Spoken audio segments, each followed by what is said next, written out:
I know a man got busted coming out of another woman's house. Just to show you how far a woman is stoop. He got busted coming out of another woman's house. His woman saw him come out the house, knew that the woman lived there, and didn't say shit. Wait till they got home, walked in the kitchen and said, what the hell was you doing in that bitch's house today? You know what the man said? Wasn't me. I looked right in your face. Wasn't me. Well, I'm supposed to be a fool, right? Hey. Wasn't me. You know what the woman said? Maybe it wasn't you. Ooh.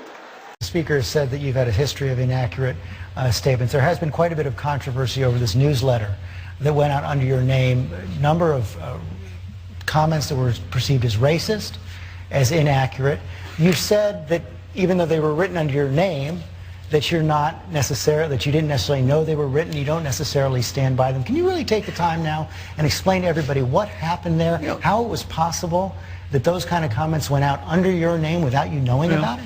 It's been explained many times, and there were things written 20 years ago approximately that I did not write. So concentrating on something that was written 20 years ago that I didn't write, is diverting the attention from most of the important issues.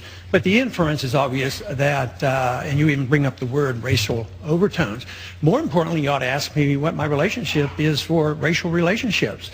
And one of my heroes is Martin Luther King, because he practiced the libertarian principle of peaceful resistance and peaceful civil disobedience, as did Rosa Parks did. But also, I'm the only one up here and the only one in the Democratic Party that understands true racism in this country. It's in the judicial system, and it has to do with enforcing the drug laws. Look at the percentages. The percentage of people who use drugs are about the same with blacks and whites, and yet the blacks are arrested way disproportionately. They're prosecuted in prison way disproportionately. They get the death penalty way disproportionately. How many times have you seen a white rich person get the electric chair or get execution? But poor minorities have an injustice, and they have an injustice in war as well, because the minorities suffer more. Even with a draft, they suffer definitely more, and without a draft, they're suffering disproportionately. If we truly want to be concerned about racism, you ought to look at a few of those issues and look at the drug laws, which are being so unfairly enforced.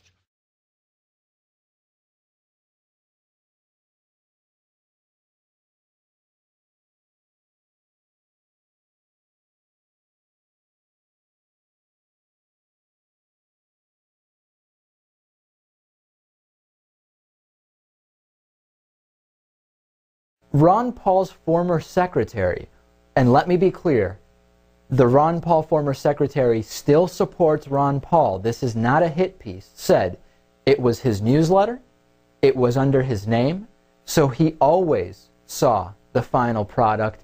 He would proof it. That's according to Renee Hathaway, who's a former secretary in Ron Paul's company and a current supporter of the Texas congressman. A person involved in Paul's businesses who spoke on the condition of anonymity to avoid criticizing a former employee said Paul and his associates decided in the late 80s to increase sales by making the newsletters more provocative. This is exactly what I said months ago, which is it's actually worse if the reason this stuff got in the newsletters is not because Ron Paul is personally racist, but because he thought it was going to make money or it was good political posturing to include this stuff. That's exactly what we are hearing now, Lewis. Are you surprised? I'm not surprised. I'm curious as to why his former secretary, if she still supports him, is saying this. That's a little strange. Yeah, I mean, I don't know. It's almost like it's just obvious. Who would assume that this guy is putting out all this stuff and has no knowledge of it? And why would someone who supports him help hurt his career? Maybe she realizes it's just not believable to say the guy had no idea about it. Maybe she's just honest. Oh, okay, even Ron Paul said... Actually, let me stop you. You know what it may be? Maybe she realizes Ron Paul's strong base of support doesn't care if he liked the racist newsletters or not, or knew about them or not. But then she would also have to assume that her statement would only... Well, okay, I guess I see what you're saying. Yeah. It would make no difference at all.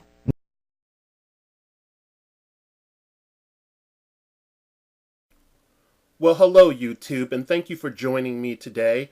I'm on the road, and I didn't have any time to really prepare for this talk that I'm going to have with you. Now, I know that what I have to say is going to probably encourage certain subscribers to go bye-bye, and I hate to see you go, but if you cannot handle a difference of opinion, then maybe this is not the place for you.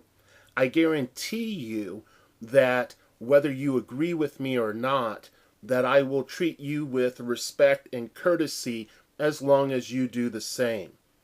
Now, is Ron Paul a racist? I do not have the answer for this question. If anything, he definitely has shown that he was willing to be irresponsible. It does not matter that Ron Paul did not author the writings, the famous racist writings. He either allowed them to be printed or hired an individual who was incapable of making appropriate decisions. Hence, my supported claim that Mr. Paul was, if nothing else, irresponsible. Also, it appears he is willing not to be mindful of a particular set of events if he can get away with it.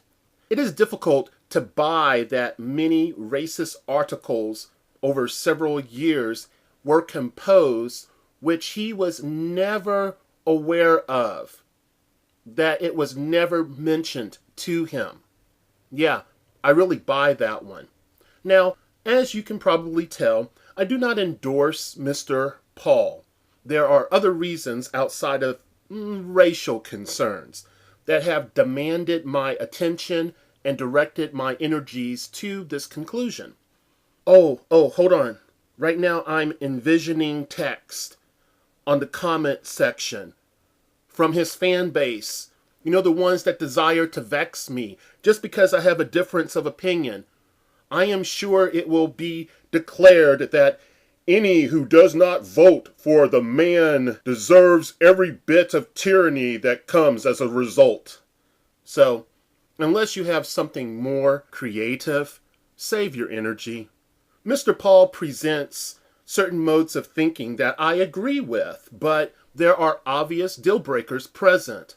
Yes, fanboys and fangirls alike, I value that he supposedly also values freedom of speech, freedom of press, that he is anti-war, supports the right to gay marriage, the Second Amendment rights, he is a great supporter of those, that he supports drug legalization and how that is supposed to be the answer to all of the racial minorities' problems within the U.S., but I digress, and that America should stay out of other countries' affairs. I totally agree with that. There is no reason why we should be the official policeman of the world. However, claiming is much easier than bringing forth something into reality. Also, do not bring up his supposed consistency. I do not have time to address this. Yes, I know. His message hasn't changed in years. He has never voted for a tax increase and never voted for an unbalanced budget. Though this is wonderful, this, my friends, is only part of the picture. Common sense does demand that one accept that the man is a career politician, as well as a medical doctor. You do not get to play in the cesspool of politics as long as Mr. Paul has, and keep squeaky clean. Though some of his supporters appear to have the opinion that Mr. Paul is the Messiah, I do not buy into that neurosis. Speaking of consistency, some of Mr. Paul's supporters insisted that Obama had to at least be a closet racist. After all, he attended Jeremiah Wright's church for over 20 years. However, what you missed is that I'm not tethering Mr. Paul to the scarlet letter of racism. I am sharing my reasoning, but I do find it revealing that they are willing to link Obama to racism using tactics that they claim to despise that are being used against Mr. Paul, that they claim are being used against Mr. Paul. My observations have shown that many Americans fall for the old back and forth. Here's an example. A Democrat obtains the station of presidency. Accusations are gathered about various actions, rumors amass, legislation signed, years pass, and finally, they make a headlong rush to the other party. Why? Because they just have to be better than what we have now. Lesser of two evils, perhaps? Inability or disinclination to stand outside of the scam? I think this is more likely. This mindset, in my opinion, will manifest many future votes for Mr. Paul. But is this alone an appropriate way to address domestic and international concerns?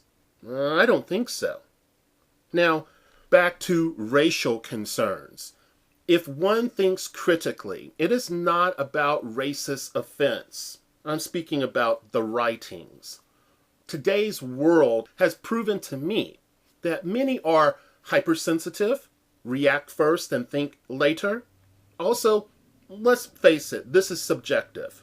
Now, does Mr. Paul appear to be one who supported those who merely were pointing out social consequences and social implications based on racial trends? Well, if he was, this demonstrates a poor ability of directing his reported intellectual prowess. This brings me to my next point. It is my opinion that it is irresponsible and purposefully impetuous to strictly focus on policy while abandoning personal views. Beliefs and judgments based on said sentiments can potentially further restrict Americans, as well as possibly assist them in a progressive manner. We cannot determine that likelihood if we do not widen our field of examination. This is not about crying racism or resorting to race propaganda.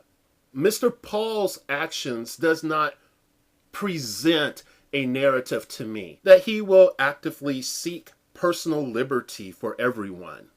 No. And as a side note, let's be real and not deny that there is a sizable group of angry white men who are agitated by the mere existence of affirmative action, and it should definitely be eliminated in their minds, but not necessarily for the reasons that they claim. Though they quickly forget that white women, when compared to racial minorities, in reality are the ones who profit most from affirmative action. Let's not digress. It is obvious to me that part of Mr. Paul's allure, if he was to carry out his campaign promises, that is that his actions would limit the scope of Brown versus Board of Education. And do not whine about that until you review H.R. 3863, among other things that are available for you to view. I'm not pulling this out of my ass, people. Now, if one was truly opposed to a racist belief system, it would appear they would not welcome support from those who peddle this mindset. Really? Do I have to say that? So, if anyone has any direct publications from Mr. Paul, which has specifically declared that these ideologies of these supporters, which I will list, are racist and undesired by him, as well as refusing any support, written, spoken, or financial currency, then I would like to verify it. Please give it to me. Let me have a reason to restore some sort of positive feeling for this man. I have searched and have not found any proof that shows that he has opposed this in the manner in which I have stated. This tells me that he talks a good game, but is not willing to push away certain supporters. Supporters like Jules Manson. Yeah, he's the one that stated, "Assassinate that nigger and his family of monkeys of President Barack Obama." There are various Stormfront, American Renaissance people from the Institute for Historic Review that are his supporters, Mr. Ron's supporters. Then we have William Alexander White, known as Bill White. He's a neo-Nazi and a founder of a Nazi group himself. And I believe, if I remember correctly, that it is the National Socialist Workers Movement. Lovely bunch they are. This is only a few of the high-profile racists that support Mr. Paul.